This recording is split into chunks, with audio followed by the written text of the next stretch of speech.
Hello दोस्तों, हम लोग टेलर एंड लॉरेंट एक्सपेंशन पर PYQ कर रहे हैं। प्रीवियस ईयर क्वेश्चन जो AKTU में पूछा गया है। ये क्वेश्चन देखिए 2013-14 में पेपर कोड EAS 401 AKTU में पूछा गया है।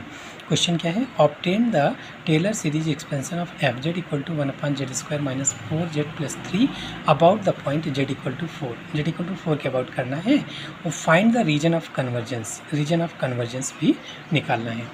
तो FZ जो होता है हम लोग इसके पहले फैक्टर करते हैं, उसको पार्शियल फ्रैक्शन में ब्रेक करने के बाद फिर तब सेट करते हैं। तो FZ equal to 1/z² minus 4z plus 3, इसके फैक्टर हो गए z माइनस 1 z माइनस 3।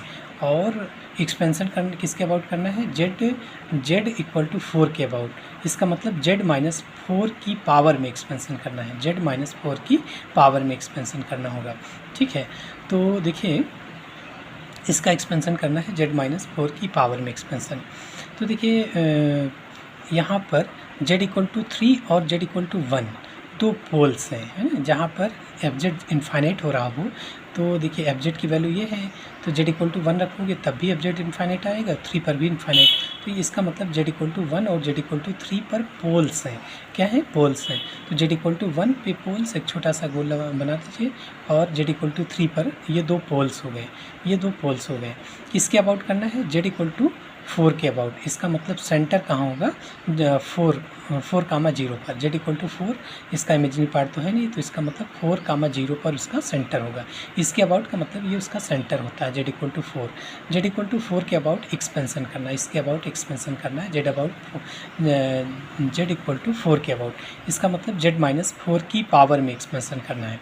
तो यहाँ पर जो भी टर्म्स हैं उसको z माइनस 4 बनाना होगा। FZ के जो टर्म्स हैं ये, इसको z माइनस 4 का बनाना होगा। तो इसको z माइनस 4 माइनस प्लस 1 लिख सकते हैं, z माइनस 3 को z माइनस 4 प्लस 1 और z माइनस 1 को z माइनस 4 के टर्म में लिखना है, तो z माइनस 4 प्लस 3। ठीक, ऐसा लिखा जा सकता है। अच्छा, रीजन ऑफ कन्वर्जेंस देखिए, सेंटर ये हो गया, सेंटर हो गया जिसके अबाउट करना है। उसके बाद एक ऐसा सर्किल खींचिए जो पहला जिसकी बाउंड्री पर पहला पोल आ जाए, है ना। सेंटर और जो पोल है वो उतना रेडियस लेके एक सर्किल खींच दीजिए, तो वो क्या हो जाता है? वो हो जाता है आपका रीजन ऑफ कन्वर्जेंस, है ना। यानी उसके अंदर कोई पोल्स ना हो, उसकी बाउंड्री पर एक पोल्स आ जाएगा लेकिन उसके अंदर कोई पोल्स नहीं हो जाएगा। तो बाउंड्री तो हम लोग ऐसे भी छोड़ रहे हैं। तो mod of z minus 4 equal to 1, इसकी इक्वेशन क्या होगी? Mod of z minus 4 equal to 1, इस सर्किल की इक्वेशन। ठीक है, mod of z minus 4 equal to 1 इसकी इक्वेशन हो जाएगी। ठीक है, कैसे?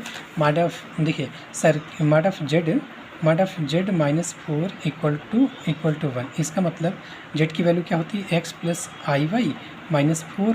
ठीक है, इक्वल टू 1, तो हो जाएगा real part x minus 4 plus IY और इसका mod this equal to 1। Mod का मतलब होता है अंडर रूट x माइनस 4 का whole square plus Y square equal to 1। Square कर दीजिए, तो x माइनस 4 का whole square plus Y square is equal to 1 का स्क्वायर। तो एक सर्किल है जिसकी रेडियस क्या है? 1 है और सेंटर 4,0। तो देखिए 4,0 पर इसका सेंटर है और 1 रेडियस का एक सर्किल हो गया। ठीक है, यानी पहला पोल, अगर ये पोल ना होता, केवल यही पोल होता, तो रीजन हम लोग इतनी रेडियस का सर्किल खींच लेते हैं। 1 2 3 4 रेडियस का एक सर्किल खींचते, वो हमारा रीजन ऑफ कन्वर्जेंस हो जाता। तो यानी उस एक सेंटर से नज़दीक में जो भी पोल्स हो तो सेंटर और पोल्स के बीच की दूरी को रेडियस मानते हुए एक सर्किल खींच लेते हैं, वही हमारा रेडियस ऑफ वो हमारा क्या हो जाता है? कन्वर्जेंस, रीजन ऑफ कन्वर्जेंस हो जाता है। तो रीजन ऑफ कन्वर्जेंस यहाँ पर क्या है? Mod of z minus 4 is less than 1। पोल है ना इस पर, तो पोल छोड़ दीजिए, तो लेस देन 1 हो गया। तो ये रीजन ऑफ कन्वर्जेंस हो गया। क्वेश्चन में ये भी पूछा था कि रीजन ऑफ कन्वर्जेंस क्या है? रीजन ऑफ कन्वर्जेंस क्या है? एक सर्किल है जिस सर्किल की equation mod of z minus 4 is less than 1, है ना। तो आपसे ये भी पूछा था रीजन ऑफ कन्वर्जेंस। अब एक्सपेंशन करना है, तो FZ इक्वल टू ये निकला है 1/z, अलग अलग कर लीजिए, ब्रैकेट खोल लो 1/2 से। तो FZ equal to 1/1 plus z minus 4 minus 1/2 1/3। अब इसमें देखिए क्या होता है, z माइनस 4 और 1 में जो बड़ा होगा उसको कॉमन लेंगे। ठीक ठीक है। तो अगर यहाँ पर हम इसके रीजन में एक पॉइंट जेड ले लेंगे और ये क्या है जेड इक्वल टू 4, तो जेड माइनस 4 ये डिस्टेंस हो जाएगी, जेड माइनस 4 का मॉड ये डिस्टेंस हो जाएगी, तो जेड माइनस 4 ये हो गया। अब जेड माइनस 4 और इसको आगे बढ़ाएंगे तो 1 जाएगा। तो बताइए जेड माइनस 4 बड़ा है कि 1 बड़ा है, 1 बड़ा है ना। तो बड़ी चीज़ कॉमन लेंगे, तो इसमें 1 कॉमन ले लिया तो वही रहेगा आपका 1 प्लस जेड माइनस 4 हो गया, माइनस 1/2 तो है ही है। अब देखिए जेड माइनस 3 और जेड माइनस 4 और 3 में क्या बड़ा है, तो देखिए जेड माइनस 4 तो ये है, जेड माइनस 4 और 3 में क्या बड़ा है, जेड माइनस 4 फिर इतना 1 फिर 2 फिर 3, तो कौन सा 3 बड़ा है कि जेड माइनस 4? जेड माइनस 4 तो बस इसी सर्किल के अंदर ही रहेगा जेड माइनस 4, और 3 यहाँ पर पहुँच जाएगा, तो इसका मतलब जेड माइनस आपका 3 बड़ा है। तो 3 कॉमन ले लो, यहाँ पर 3 कॉमन ले लिया तो कितना हुआ 1 प्लस, इसकी जगह 1 प्लस जेड माइनस 4/3, और इसको न्यूमरेटर में ले जाओ, इसको भी न्यूमरेटर में ले जाओ, तो पावर -1 और इसकी पावर -1। अब फार्मूला होता है 1 प्लस एक्स की power -1, 1 minus x plus x square minus x cube plus x की पावर 4 डॉट डॉट, तो एक्सपेंशन कर लो, तो 1 minus x plus x square, x की वैल्यू ये है 1 minus x plus x square plus minus x cube plus dot dot -1/6। उसी तरीके ये 1 प्लस एक्स की वैल्यू ये है इस बार, तो 1 minus x plus x square minus x cube plus dot dot, ठीक है।